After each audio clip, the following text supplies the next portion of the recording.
Assalomualaikum dostlar. Bugun bizde Ravon R4 avtoko'yligi. Bunun motorini tugildi ashib, shashib jinaytin bo'lamiz. Bu da kalemval qisib qolgan edi. Endi buni motorini shashib, juvib, tozalab, qaytadan jinov barsin sizlarмен ko'rетін bo'lamiz. Ekan dostlar, aslingi jag'i bu da bizde qanday жағдай bo'lgan. Негізі birinchi astidan ашып ko'rishimiz kerak bo'lgan edi. Biz onu bu jaqdan emas, mayı bari o'rnida deb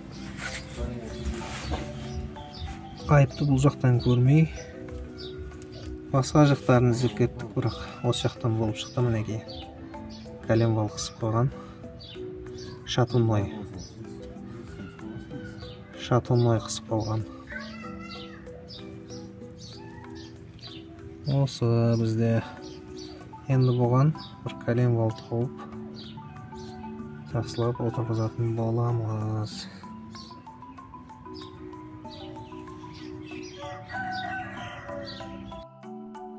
Ekan dostlar, motorimizni chiqarib oldik.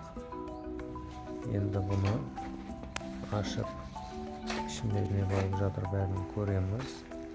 Oldimenen rasporedvalda, kalemvalda chiqarib, to'qirga olib o'lchetib ko'ramiz. Qanchaga chiqатын bo'lsa o'zini salamiz, chiqmasa boshqa kalemval salатын bo'lamiz. Hozir bizning motorni ashib moykaga olib yaxshilab yuvib, tozalab ko'ramiz. Meneki dostlar, moykaga olib kelib, uni barliq metallarni yaxshilab yuvamiz.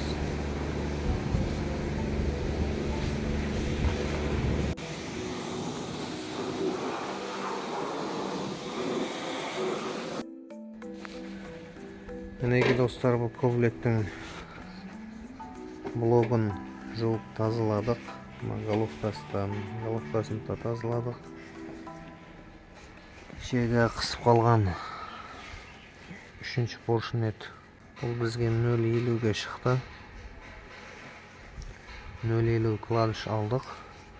Енді бұны қалай жинаймыз? Блокты соны көрсететін боламыз қазір. Бізде 3-ші поршын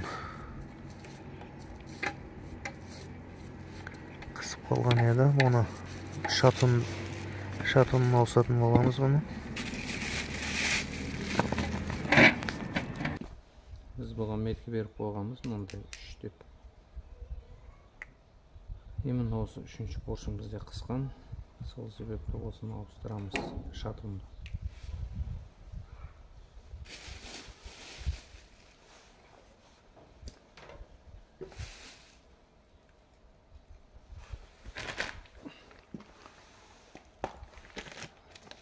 Neki новый шатынымыз. Оригинал dedi.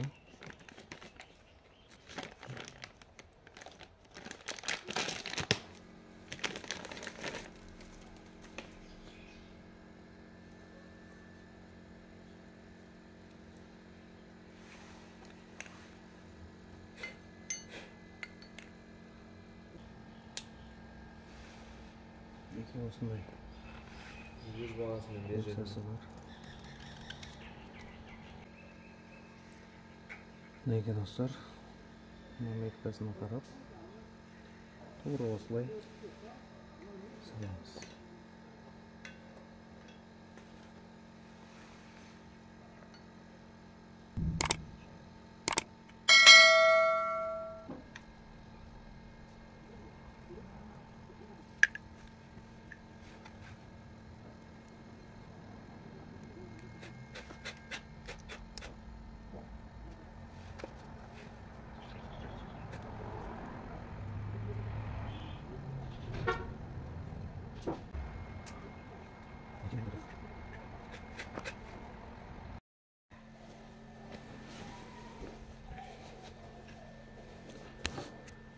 Endi bugun kolchalarni kiygizib olamiz.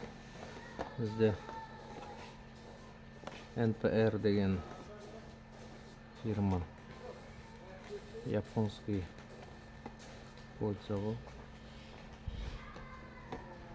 Қай жерде жазылған? In Japan дейді. Осыдан саламыз.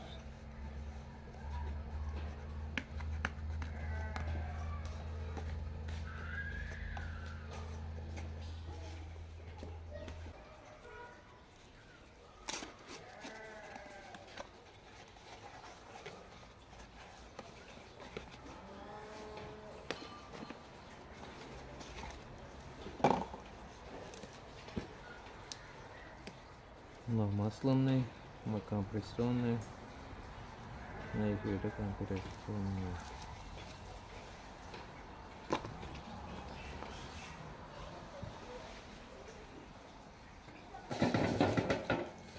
Масляный кольца был.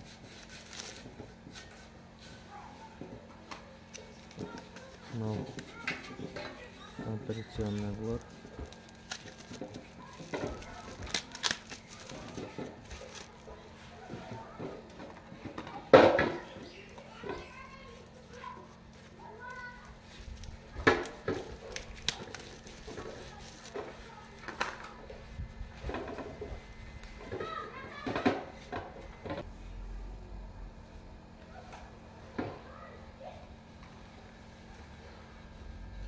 Алдыменен пружинасын саламыз. Бұда үстіңгі жағы, астыңғы жағы деген разницасы жоқ. Алдыменен мынаны напротив қоямыз.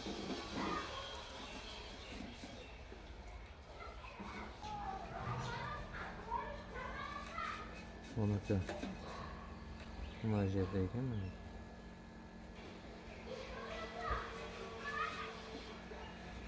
Оны қойсақ, мынаның қосылған жерін бергі бетіне қоямыз.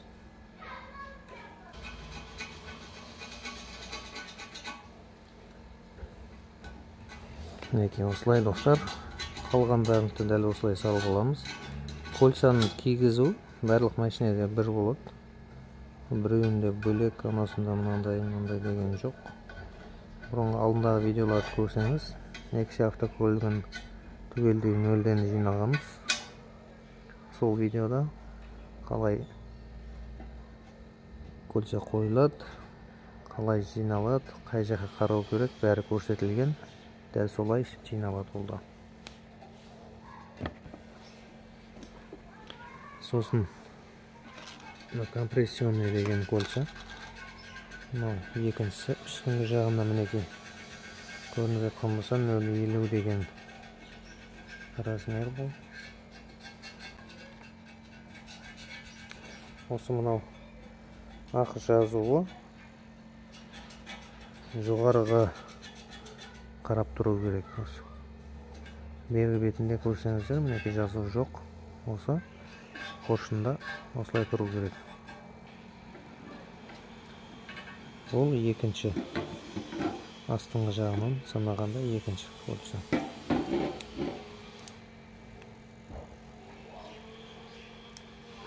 Қарасы. Мінекей мынау ең үстіңгі жағындағы кольца болса, дәл солай. Мына жазуы 0,50 деген. Осы жоғары қарап тұру керек.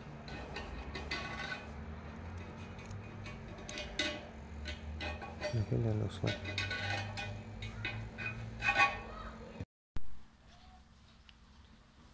Мінекей достар, бұны енді блокты жинап бастаймыз. Алдыменен бізге вкладыш отырғызып алу керек. Вкладыш отырғызу үшін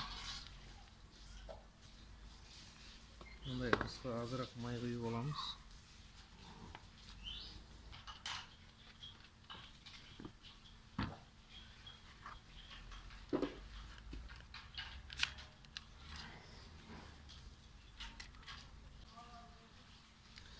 Мінекей осылай болған бірінші Кішкене май жағып жібереміз.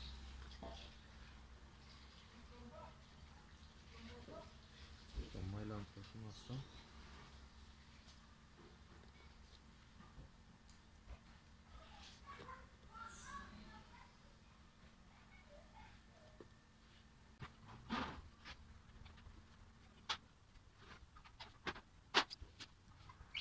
Май.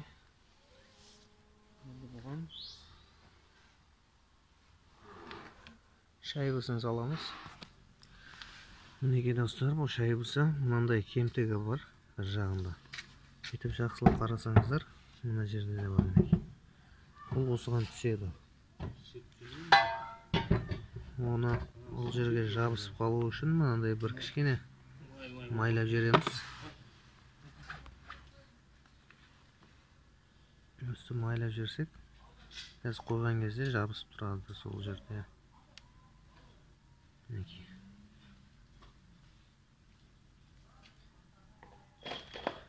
Бұл валда жан-жағына болтать етпеу үшін қойылатын шайба.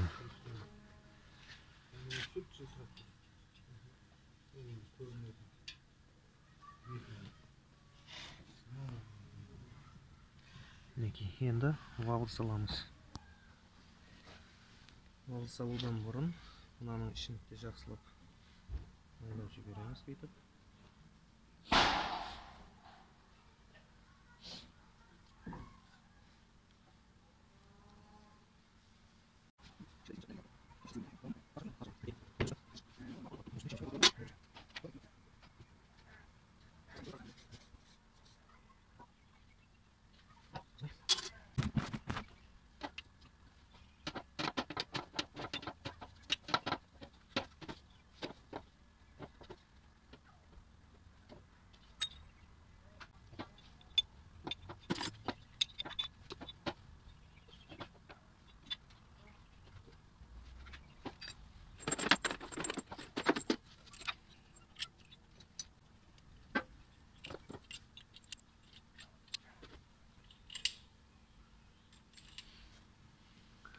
Осылай қойып, тартып шығамыз.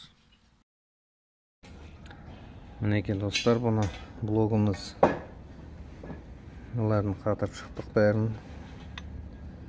Орнына мінеке жеңіл айналып тұр өзі. Жақсы. Енді бұған кольца поршындарды отырғызатын боламыз.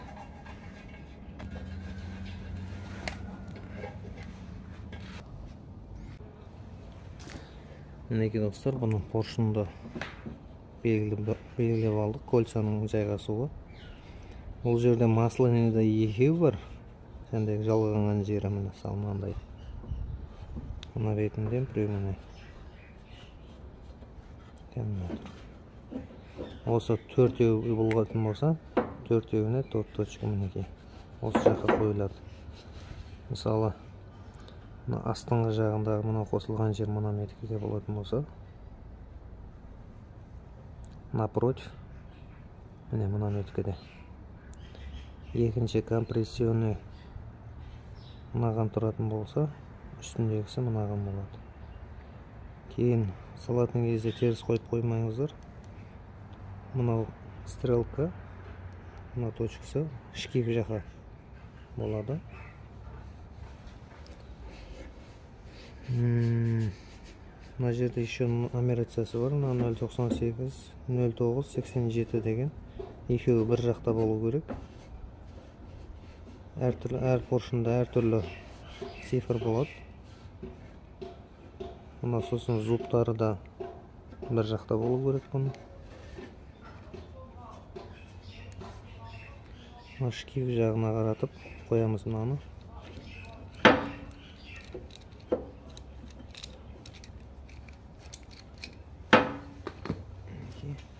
Бұған жақсылап май жағып аламыз.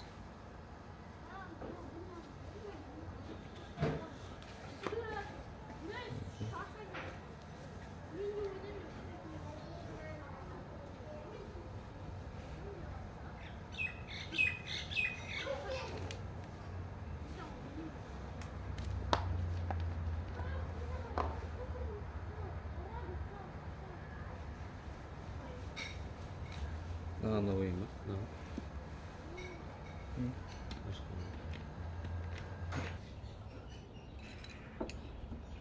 Тағы бір тексеріп алайық. Орнында. Орнында. Компрессионный фильм.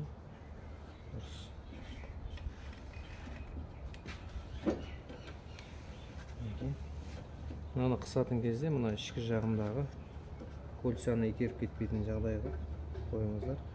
Мысалы мына жақта болса, қосылған жер. Осыны осы жерге бұрышқа қойған дұрыс.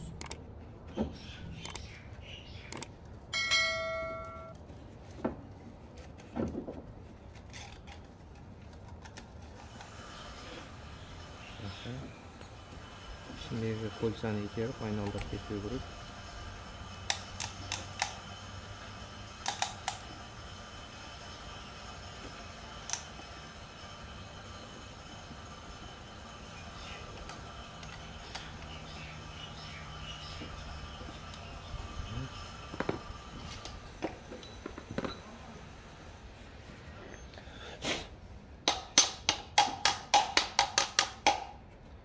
Шлек қатты емес, жай мынандай немен.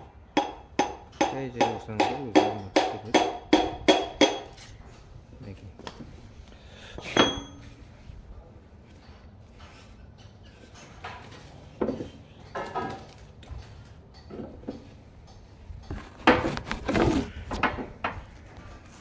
Осылай салынады.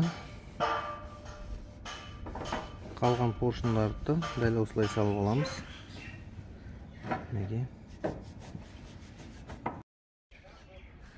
Міне бұл блогымызды поршындарымыз жайғастырып болдық. Енді оған жандағы лобовой сәннегін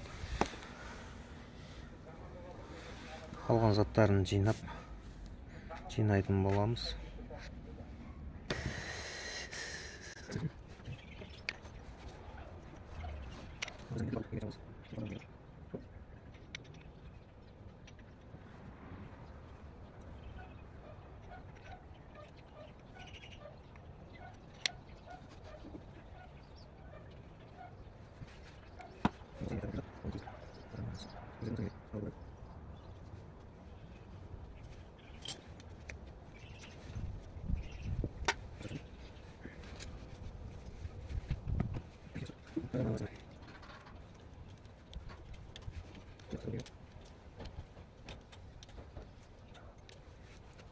Бұл болды, енді махайки салып жүреміз ба?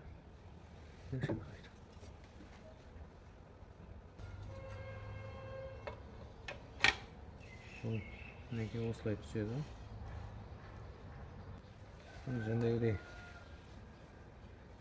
өз-өзінен босап кетпеу үшін басына кішкене герметик кигізіп жүреміз бүйтіп.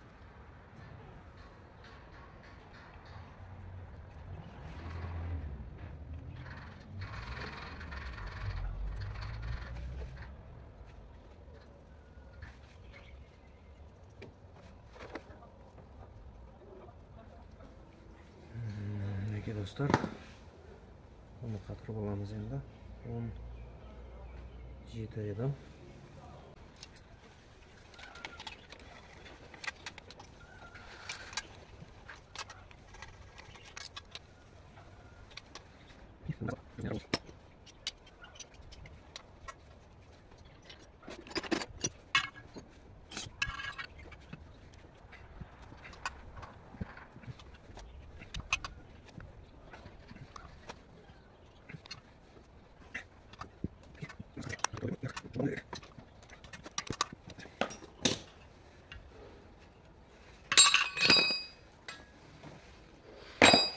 Мінекей достар, бұны қойдық. Енді астын поддонды жапсақ та болады. Ар бетін жинаймыз. Ішке жағын.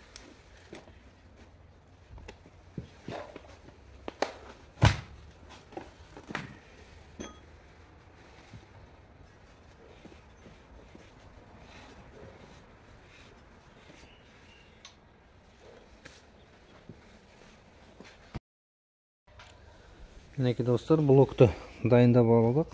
Енді бұған және головкасын қатыратын боламыз.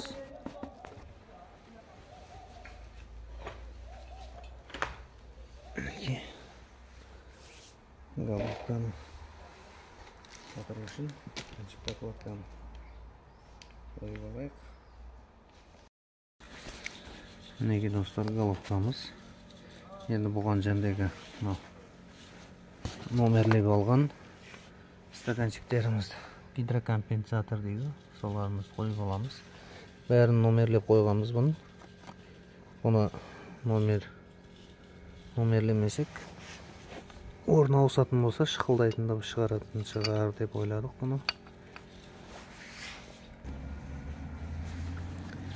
Мінекей бәрін орнына жайғастырып алдық. Стаканчиктерін қай жерден алған болсақ, сол жеріне қойдық, чтобы ертең бізге шықылдап проблема создавать етпеу үшін.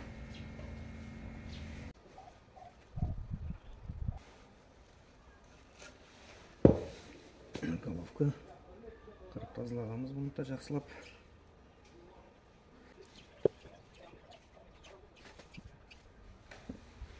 Өзінің направляющий бар.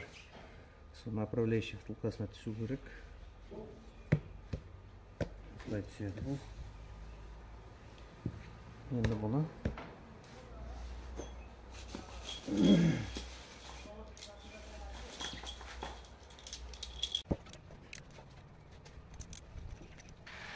бір жақтан тартуға болмайды. Головка майысуы мүмкін. Сол үшін 1, 2, 3, 4, 5, 6, 7, 8, 9, 10 болады. Сызбасын қалдырамын. Сөйтіп тартасыздар.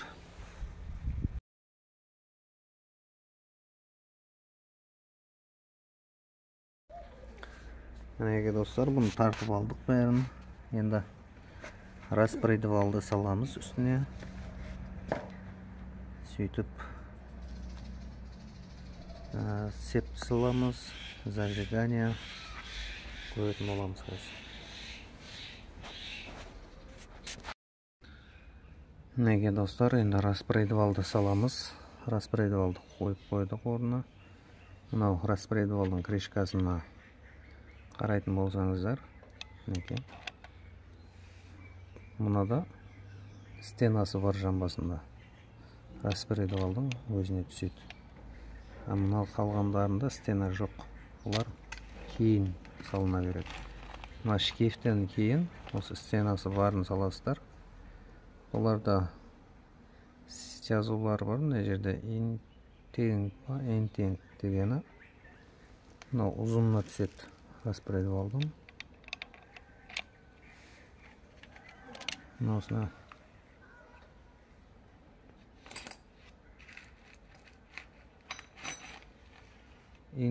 интзек па, интзек осыған.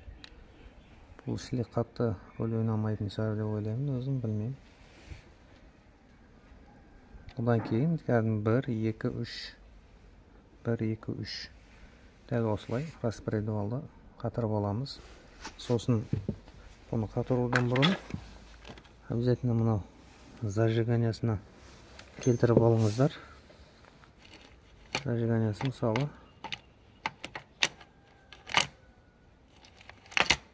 мінекей мынау метка, осы метка мына стрелкаға келу керек. Мынаусы да дәл солай.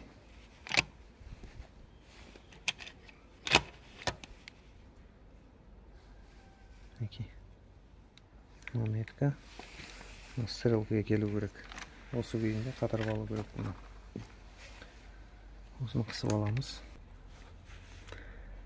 Мінекей достар, бұны енді кішкене тартып қатайтып алдық. Енді келесі кезек цепті қоямыз. Мінекей достар, бұны бүйтіп жатқызып алдық. Енді бұған тендегі пластмастарын жайғастырамыз. Натяжитель Бұл қарасы. Мына жерде головкада тесігі бар. Мінекей. Осы үлкен тесік осы жерге тұрады оның. Мына арт жағынан натяжной итереді. Осында. Мына екінші постоянный тартып тұратыны бұл. Мінекей. Осылай тұрады бұл. Қазір осыларды жақсылап тартып қойып алайық.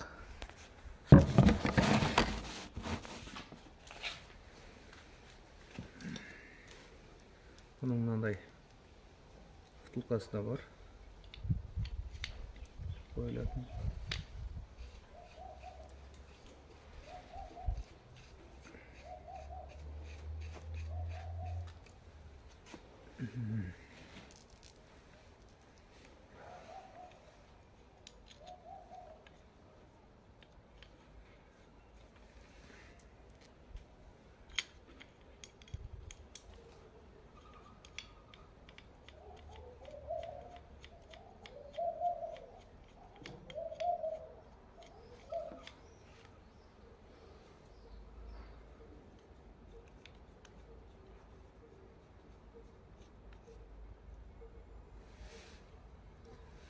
Енді мынаны тартып алу үшін бізге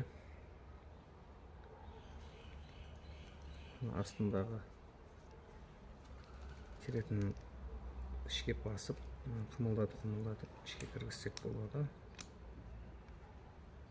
Сосын мына ішке кірген соң, мына жерде мына тесікке бір сым ба бірдеңені тақып қойсаңыздар, ұстап тұрады. Пока ремен салбағанша, салбағаннан кейін суырсаңыз, өзі тартылады.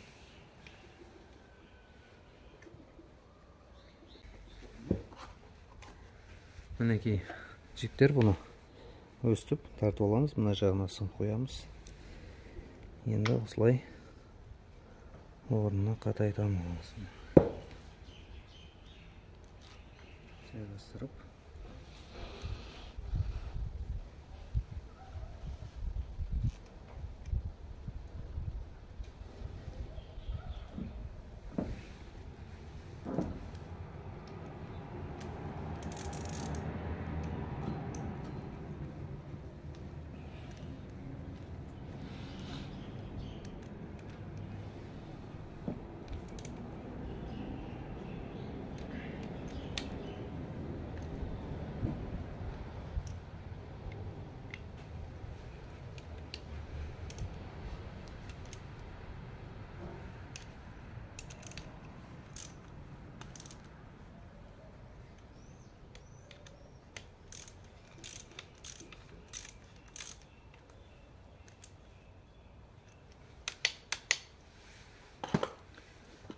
Мінекей.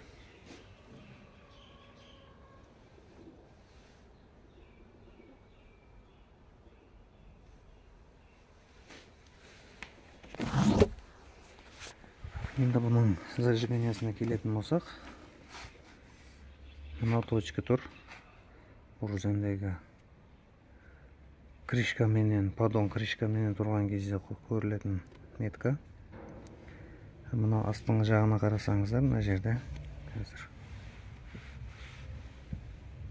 мінекей валда да бар, мына точка. Осы точканы мінекей мына точка, мына стрелкаға келу керек. Осы стрелкаға келсе, зажигание ровно болған болады. Мінекей қазір ровно тұр. Жағынан қарасаңыздар.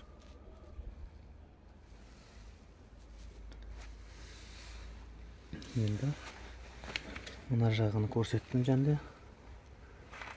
Мына стрелкаға келу керек. Мына кемтік жері. Бұл да дәл осылай. Мына цептің өзінде де меткісі бар. Сәл реңі басқаша болып тұрады өзінің. Қазір. Мінекей.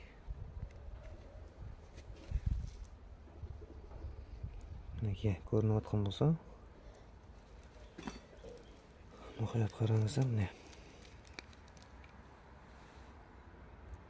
Мыналарға қарағанда, мынау сәл қаралау.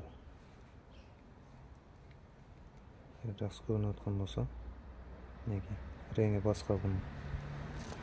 Астыңғы жағында да дәл сондай біреу бар, неге мынау. Мынау асты, мынау екеуі үсті болады. Үстіп меткісіне қарап қоямыз бұны. Мінекей астыңғы жағы, мынау қараны мына точкеге алып келеміз. Осында тұрады астыңғы жағы, үстіңгі жағы.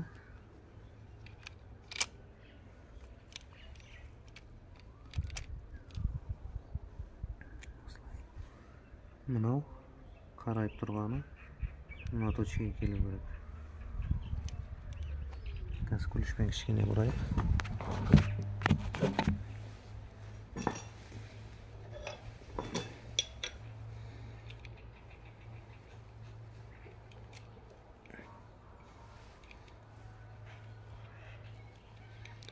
Неге келді бұл? Енді үстіңгі жағы. Екіншісі.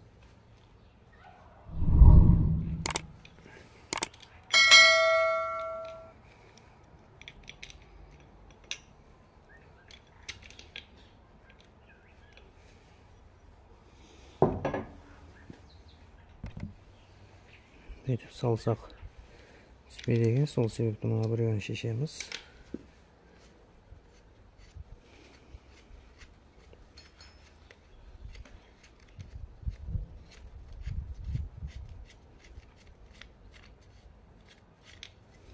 Натичнойды. Мінекей.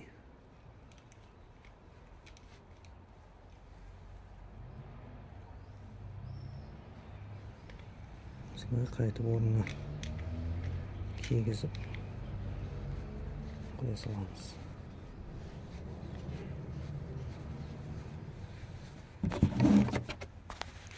Мінекей енді меткасына мұқият қараңыздар. Мынау қарайып тұрғаны осы метка, септегі метка. Оған септегі меткеге қарасақ болды. Мынау стрелкада тұр.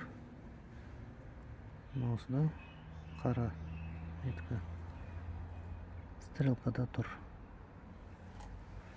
Болды. Әлі осылай жинайсыздар. Жиналады.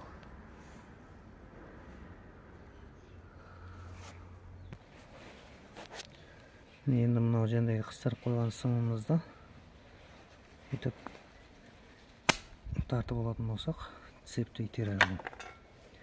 Өзі натяжка береді. Мінекей достар, зажигание қойылды. Енді астыңғы жағын бетінде крышкасын жауып, сосын поддонды қатыратын боламыз. Үстінде крышкасы.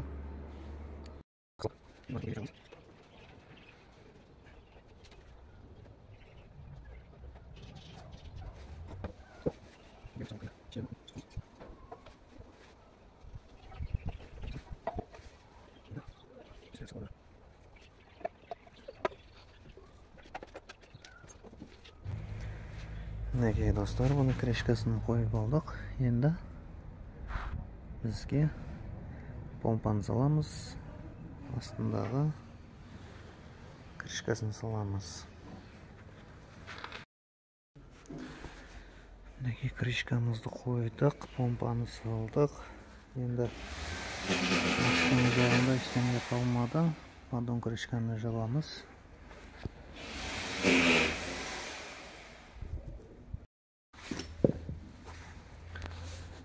Мінекей бұл крышка, поддон бәрі қойылды. Ендігі кезекте коллекторды қатайтамыз. Бетінде крышканы жабамыз. Мінекей достар, бұны моторымызда дайындап алдық. Сборы.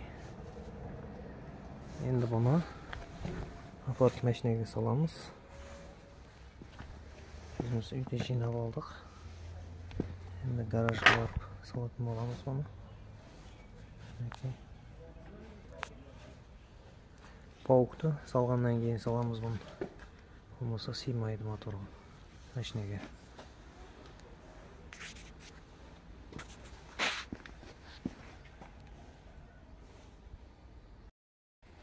Мінекей достар, бұны қазанын қойып алдық. Осы күйі саламыз енді моторда. Бұлай астынан тесіктен қатыру қиынға соғады. Сол үшін осылай саламыз. Түсір.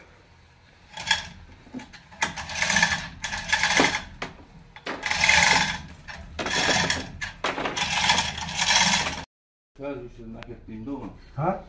Köşeden aketliyimde buna nasıl? Ya. Kendi özümüz zvandaydı olsun. Sultan bir de bir esasında var. Oo. Yavaş.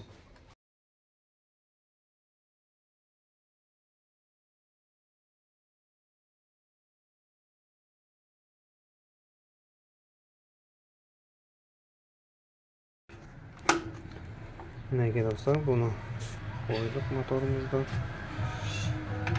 Енді подушкалардың орнына қойып, үстен пауық қойып жинаймыз.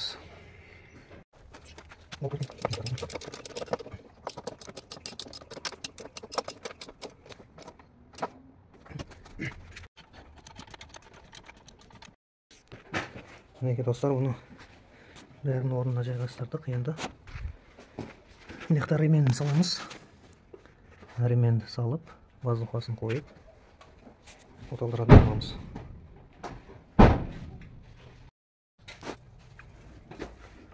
Мінекей достар, бұны ременін салдық.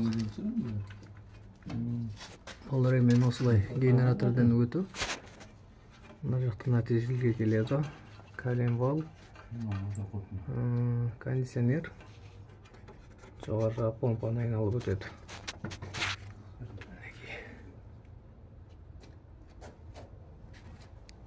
Астыңғы жағын бәрін қатырып қойдық. Тартып. Ұзақтар болды.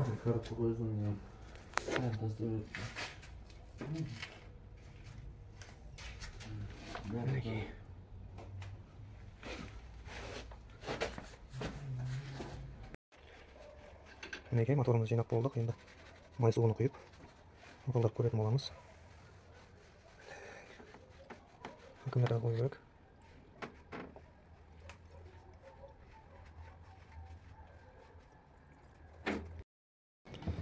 Мінекей болды ки. Енді құдай қаласа оталдырып көреміз.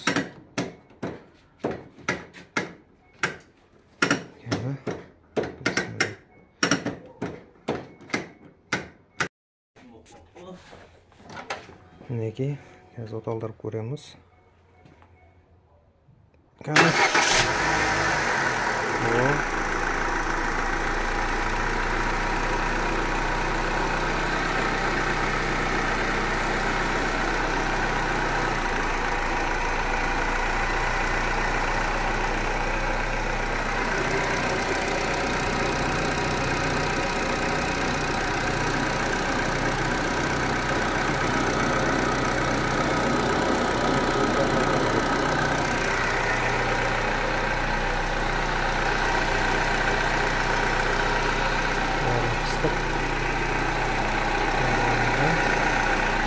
Астыңғы жағын тексеріп шығайын, не?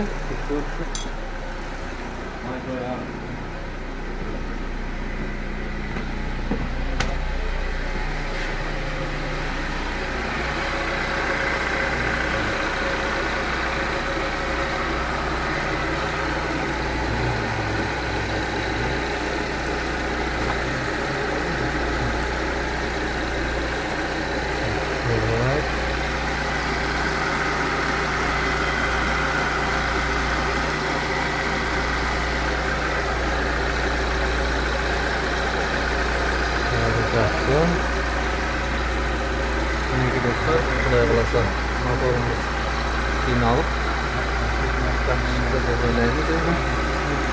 Аппараттан жақсы шығарып алсақ, құдай қаласа осымен болды.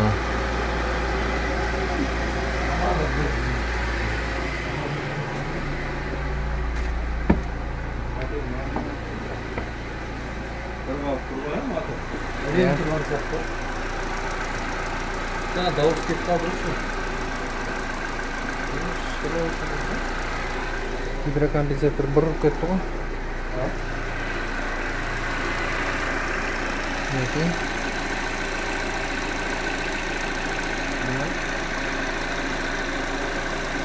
Мына алынаған болса, басып кетеді.